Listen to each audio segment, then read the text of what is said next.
हूं एडवोकेट राहुल मिश्रा और आज की वीडियो में आप सभी का स्वागत है। आज के वीडियो में हम लोग समझने की कोशिश करेंगे कि अगर आपके ऊपर किसी शादीशुदा महिला द्वारा ये एलिगेशन लगाया गया है कि आपने उसको शादी का झांसा देते हुए उसके साथ शारीरिक संबंध बनाए, तो ऐसी कंडीशन में आप इस मैटर में कैसे बाहर आ सकते हो, कैसे आपको जमानत होएगी, किन आधारों पर इस मुकदमे को आप झूठा प्रूफ कर सकते हो और किन आधारों पर आपको बेल हो सकती है, किन आधारों पर आप क्वेश्चनिंग में जा सकते हो।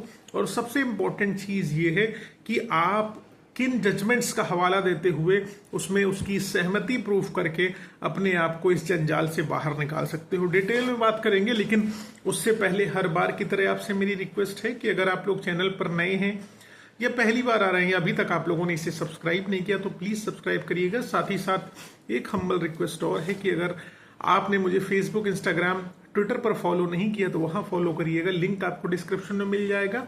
मेरी सारी डिटेल्स आपको डिस्क्रिप्शन में मिलने वाली है, इसलिए आप मुझसे जुड़ भी सकते हैं। चलिए हम लोग वीडियो अपना स्टार्ट करते हैं। देखिए, शादीशुदा महिला ने अगर आरोप लगाया कि आपने उसके साथ उसकी सहमति के विरुद्ध जाके शारीरिक संबंध बनाए हैं, तो ये मान्य है।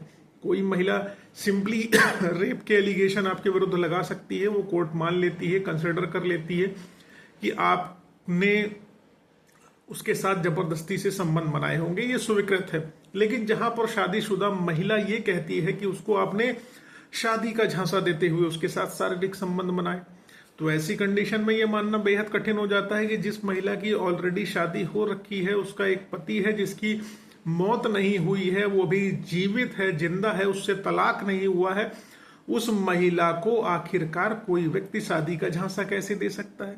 क्या ये वास्तविकता में संभव है?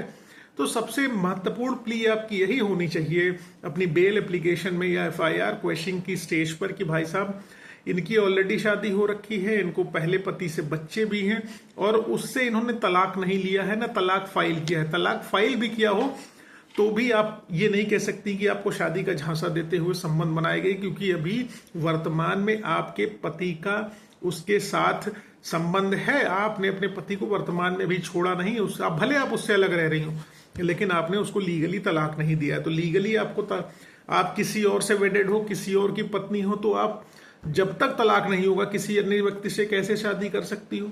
जब तक कि पति की मृत्यु न हो जाए या आप लोगों ने तलाक ले रखा हो। तलाक लिया नहीं और आप कह रही हो कि आपको शादी का झांसा देते हुए किसी अन्य व्यक्ति ने संबंध बनाए। ऐसा कई बार होता है। कई बार तो पति मिले रहते हैं अपनी पत्नी के साथ। आज क्योंकि समाज हमारा निम्नतम श्रेणी पर चला गया है, अपनी पत्नी के साथ मिले रहते हैं, संबंध बनता है, उसके दोनों हस्बैंड वाइफ मिलकर वसूली करते हैं। ठीक है, तो ये अलग का विषय हो गया। लेकिन यहां पर मुद्दे की बात यह है कि जब आपका पुराने पति से, करंट हस्बैंड से तलाक नहीं हुआ है, तो दूसरे व्यक्ति से आप शादी नहीं कर सकती हो, यह स्पष्ट हो गया। इसी आधार पर आप क्वेश्चनिंग में या बेल में जा सकते हो। अगर अरेस्टिंग हो गई तो बेल में चले जाओ, भाई कोर्ट में दिखाओ कि देखो इनकी शादी हो रखी है, तलाक नहीं हुआ है, हम इनसे शादी कर नहीं सकते, इनको स्पष्ट तरीके से पता है। यानी कि अगर हमने शारीरिक संबंध बनाए हैं तो दोनों लोगों ने आपसी सहमति से बनाए हैं, बिना उनकी सहमति के हमने संबंध नहीं बनाया है। और जहां पर शादी का झांसा इन्होंने कह दिया, इन्होंने स्पष्ट कह दिया है कि इनका बलात्कार नहीं हुआ, इनके साथ फिजिकल तरीके से फिजिकल रिलेशनशिप बना है, on the basis of false pretext of marriage, शादी का झांसा देते हुए संबंध बना है, तो इनकी सहमति कहीं ना कहीं संबंध बनाने में रही है। अब झांसा वाली बात इन्होंने एंगल गलत तरीके से ला दिया ताकि वो आपसे हैवी वसूली कर सके। तो कुछ जजमेंट्स हैं जिनका इस्तेमाल करते हुए आप अपने आप को शादी का झांसा वाले मामले से बाहर ला सकते हो। सबसे पहला जजमेंट जो है कंसेंशुअल सेक्सुअल रिलेशनशिप पर है, जो सबसे इंपॉर्टेंट जजमेंट है, मैं हमेशा आप लोगों से डिस्कशन करता हूं, वो दीपक गुलाटी का है।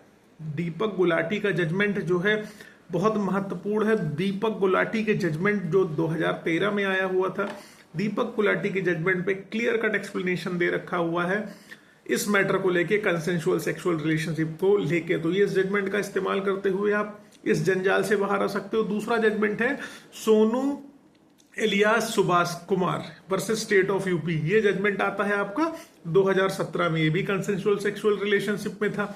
और तीसरा जो सबसे महत्वपूर्ण जजमेंट है जो 2022 में आया था, Mandar Deepak Pawar versus state of Maharashtra, ये जजमेंट भी कंसेंशुअल सेक्सुअल रिलेशनशिप पे आया था। यानी कि सहमति से संबंध बने, उसको रेप का रूप दिया गया और कोर्ट ने ये सारे मामलों को रद्द कर दिया, खत्म कर दिया।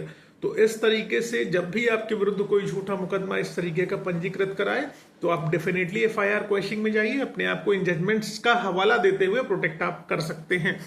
अब 2-3-4 ग्राउंड्स हर वीडियो में मैं अपने डिस्कशन करता हूं कि जब डिले से एफआईआर हो, कोई स्पेसिफिक डेट टाइम प्लेस नहीं बताया गया हो और कोई आपका प्रीवियस जो है मुकदमाबाजी उनसे चल रहा है, या फिर आपने उनको पैसे दे रखे हैं, ट्रांजैक्शन की हिस्ट्री है और पैसे की डिमांड है, इसके एविडेंसेस आपके पास है, तो भी आप क्वेश्चनिंग में जा सकते हैं, अपने आप को प्रोटेक्ट कर सकते हैं। उम्मीद है शॉर्ट वीडियो से कुछ ना कुछ आपको जानकारी मिलेगी, हेल्प मिलेगी। अगर ऐसा है तो वीडियो को लाइक करिएगा, चैनल को सब्सक्राइब करिएगा, शेयर करिएगा, जिससे जो बहुत बेचारे पीड़ित लड़के हैं जिनको एक्चुअल में इस इंफॉर्मेशन की जरूरत है तो उन तक ये वीडियो पहुंच सके। धन्यवाद। जय हिंद, जय भारत।